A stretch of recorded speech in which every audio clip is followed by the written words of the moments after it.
A'udzubillahi minasyaitonirrajim. Bismillahirrahmanirrahim. Assalamualaikum warahmatullahi wabarakatuh.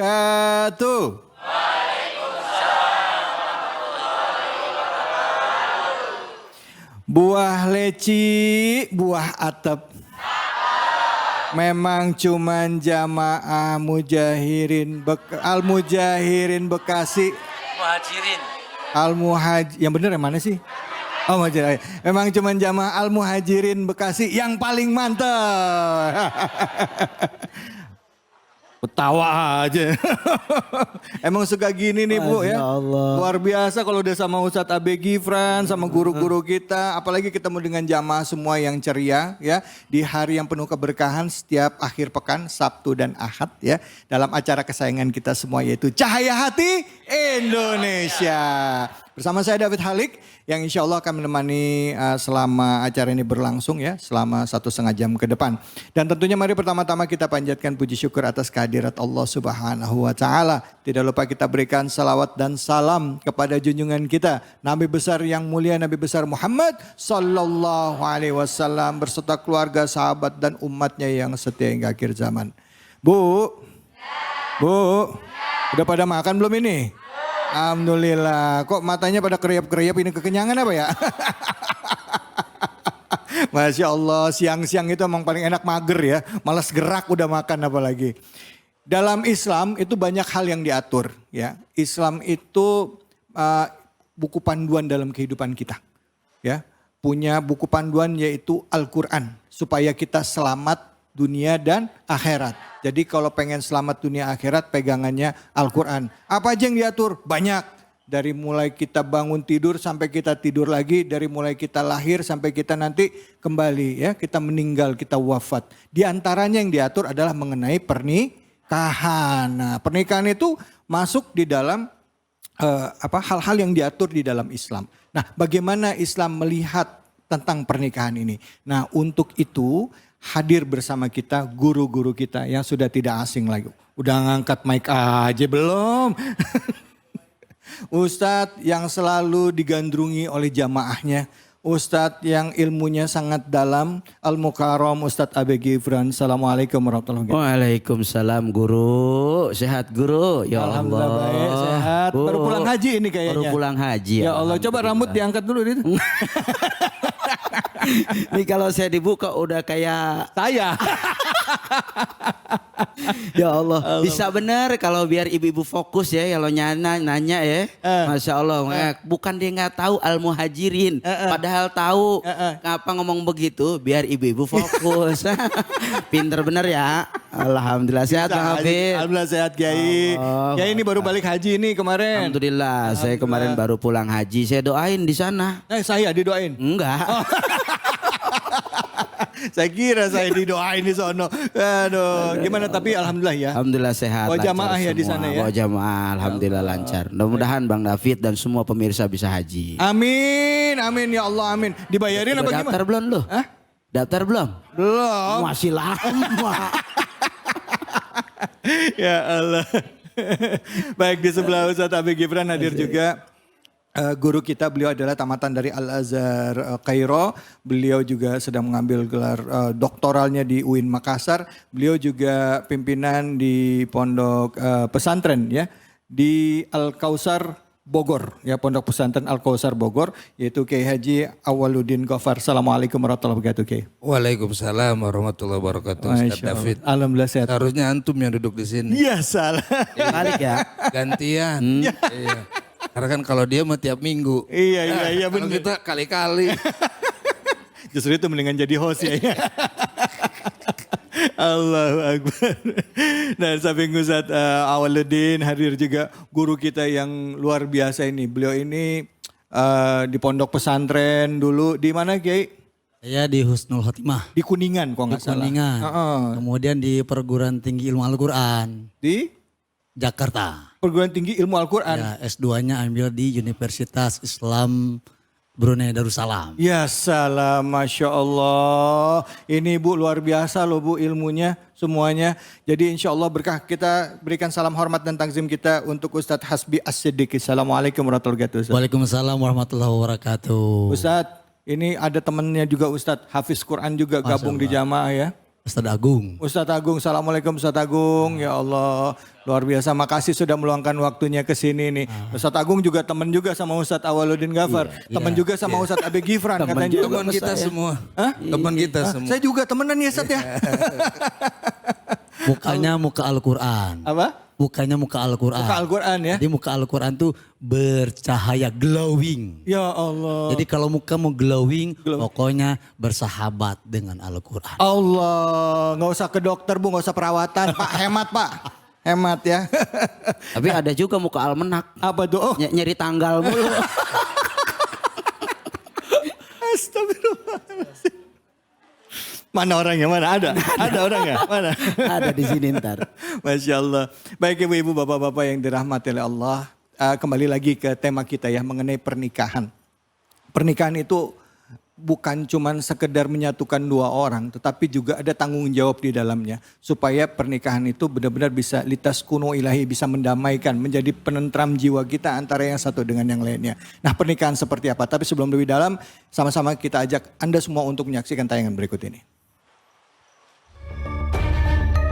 Mahkamah Agung resmi mengundangkan aturan tentang larangan pencatatan pernikahan beda agama. Aturan tersebut diundangkan melalui surat edaran Mahkamah Agung nomor 2 tahun 2023 tentang petunjuk bagi hakim dalam mengadili perkara permohonan pencatatan perkawinan antar umat yang berbeda agama dan juga kepercayaan. Skema tersebut resmi diundangkan oleh Ketua MA Muhammad Syarifuddin pada Senin 17 Juli 2023. Isi SEMA 2 2023 tersebut menegaskan dua hal. Pertama, perkawinan yang sah adalah perkawinan yang dilakukan menurut hukum masing-masing agama dan juga kepercayaan. Dan kedua, ditegaskan bahwa hakim dilarang untuk mengabulkan pencatatan pernikahan yang berbeda agama. MUI apresiasi keputusan yang dikeluarkan Mahkamah Agung. Menurutnya peraturan ini dapat memberikan kepastian hukum dan menutup celah bagi pelaku perkawinan antar agama yang berusaha mengakali hukum. Sebelumnya, perkawinan beda agama ini pernah disetujui oleh Pengadilan Negeri Surabaya. Salah satu pertimbangan hakim saat itu, penetapan pernikahan beda agama adalah perbedaan agama tidak termasuk larangan untuk melangsungkan perkawinan, sebagaimana yang diatur dalam Undang-Undang Perkawinan. Ya, Indonesia ini kan kita berdasarkan Pancasila ya. Sila pertamanya adalah ketuhanan yang Maha Esa. Nah, kalau bicara mengenai hal-hal yang sifatnya ritual ibadah, ya termasuk pernikahan dianggapnya itu diatur melalui undang-undang agama ya atau aturan agama masing-masing. Nah ini yang diadut oleh negara kita. Makanya ada undang-undang hukum Islam ya kita benar. Nah untuk ngebahas soal ini secara general mungkin pandangannya dulu ya. Pandangan pernikahan agama di dalam sudut pandang agama Islam sendiri. Sebelum kita bahas lebih dalam. Silakan mungkin Ustaz Abe, fadhol. Baik Mas David, Masya Allah Tabarakallah. Dan ini menjadi satu tayangan yang tentunya kita patut bersyukur kepada Allah Subhanahu wa Ta'ala. Bahwa di negara kita masih banyak pemimpin-pemimpin yang ingin menyelamatkan anak bangsa. Dan ini adalah identitas daripada bangsa negara Indonesia. Yang tentunya kita tidak hanya beretika, tetapi memang asas daripada bangsa ini dibangun dengan Pancasila dan hukum yang ada di negeri ini tidak terlepas dari dasar-dasar Al-Quran itu sendiri. Oleh karenanya apa yang diputuskan oleh MA ini menjadi satu putusan yang memberikan kejelasan. Sebagaimana Allah firmankan dalam Al-Quran, wala tankihu musyrikina hatta tu'minu.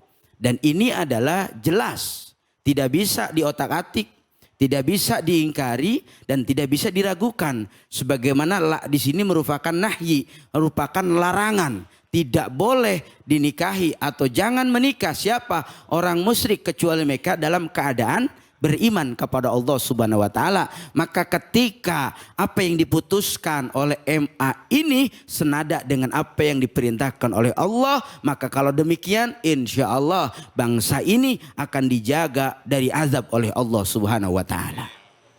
Alhamdulillah, terima kasih banyak Ustadz. Ini satu pencerahan buat kita semua. Silakan mungkin tanggapannya dari Ustadz Awaludin, fadhol. Baik, bismillahirrahmanirrahim. Alhamdulillah wassalatu wassalamu ala rasulillah amma ba'du. Ini sebuah kemajuan yang sangat luar biasa. Kita harus apresiasi kepada pemimpin-pemimpin kita yang betul-betul secara tidak langsung mereka memikirkan masa depan bangsa ini. Ketika kita berbicara soal pernikahan bukan hanya bagaimana menyatukan dua insan yang berbeda, tapi di situ harus kita lihat bahwa di dalam pernikahan itu ada namanya sir. Rahasia-rahasia Allah yang diberikan kepada orang-orang yang sudah menikah. Lihat diri kita sendiri, sebelum kita menikah kita punya apa? Tidak punya apa-apa. Bisa dikatakan seperti itu. Ketika kita sudah menikah, maka Allah akan kayakan kita dengan rizki-rizki yang sangat luar biasa. Ini sebuah keputusan yang sangat luar biasa, di mana di zaman saat ini orang ketika mereka sudah berego dengan dirinya masing-masing atas nama hak asasi manusia, mereka bisa nikah dengan siapapun, akan tetapi ulil amri kita, pemimpin kita membatasi tentang kebebasan kita dalam memilih atau mengambil sebuah tindakan dengan merujuk kepada norma-norma agama. Ini sangat luar biasa, ini patut kita apresiasi dan patut kita syukuri. Mudah-mudahan pemimpin bangsa yang lanjutnya akan lebih konsen terhadap mempertahankan norma-norma agama. Baik, terima kasih banyak Ustaz. Silakan Ustaz Hasbi.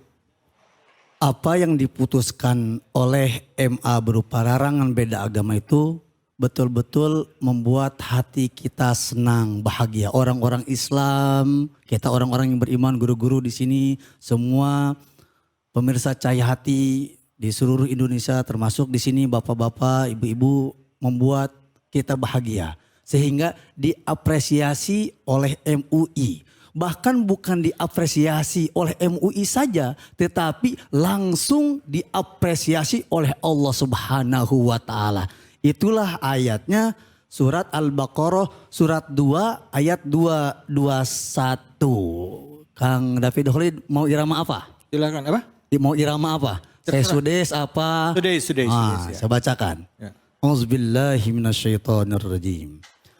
ولا تنكحوا المشركات حتى يؤمن ولأمة مؤمنة خير من مشركة ولو أعجبتكم ولا تنكحوا المشركين حتى يؤمنوا ولعبد مؤمن خير من مشرك ولو أعجبكم أولئك يدعون إلى النار والله يدعو إلى الجنة والمغفرة بإذنه ويبين آياته للناس لعلهم يتذكرون. Allah, Masya Allahu Akbar. Masya Allah. Jadi kalau rumah tangga mau sakinah mawadah warahmah, maka kunci utamanya harus iman. Sekalipun si perempuan akan dinikahi itu adalah membuat hatimu berdegup kencang. Pokoknya kalau tidak seakidah, pending dulu. Pastikan kita amalkan ini 2-2-2-1. Makanya fatwa MUI salah satunya tidak boleh nikah beda agama. Kita mah sudah aja makmum sajalah sama MUI lah. Ya, Bismillah. Amin. Insya Allah baik, terima kasih banyak Ustaz Hasbi. Sebenarnya undang-undang negara kita ini di undang-undang, saya sambil lihat ya. Ini undang-undang pasal 2, undang-undang nomor 1 tahun 74 tentang perkawinan. Itu jelas di pasal 2, perkawinan adalah sah apabila dilakukan menurut hukum masing-masing agamanya dan kepercayaan itu. Undang-undang sudah mengatur Ustaz. Tapi yang terjadi adalah walaupun tahu memang dilarang menurut undang-undang ya gitu ya mengenai perkawinan campuran, ini bukan percampuran ras, tapi sering terjadi adalah pencatatan terhadap pernikahan tersebut di catatan sipil. Nah, ini yang disebut sebagai katanya adalah yang akhirnya muncul MA itu tadi memutuskan bahwa tidak boleh dicatatkan. Dan kalau emang mau dicatatkan harus melalui pengadilan. Hakim tidak boleh mensahkan pernikahan beda agama. Nah makanya diperkuat melalui MA tadi. Itulah menurut saya kalau MA-nya gitu, MA-nya dia dekat dengan Al-Quran. Masya Allah. Masya Allah. Saya merasa yakin bahwasannya para malaikat pun mengapresiasi. Allah Subhanahu wa ta'ala mengapresiasi. Bahkan Rasulullah SAW insya Allah Oke. sangat senang, sangat gembira, sangat bahagia. Baik, ada satu pertanyaan ini. Nah, bagaimana dong Ustadz kalau misalnya kita melihat, maaf ya, di zaman dulu ya, di zaman para sahabat pun ada yang menikah dengan beda agama. Laki-lakinya muslim, perempuannya non-muslim. Kalau yang perempuannya muslim, laki-laki non-muslim udah jelas nggak boleh. Ya. Tapi ada nih buktinya laki-laki muslim menikah dengan perempuan muslim. Alasannya adalah masih dalam lingkungan ahlul kitab. Tapi nanti jawabnya. Ya. Nanti jawabnya. Bagaimana? Terus bagaimana pula yang sudah melangsungkan pernikahan sampai saat ini? Apa yang harus dilakukan? Temukan jawabannya. Tentunya hanya di sini. Di Cahaya Hati Indonesia.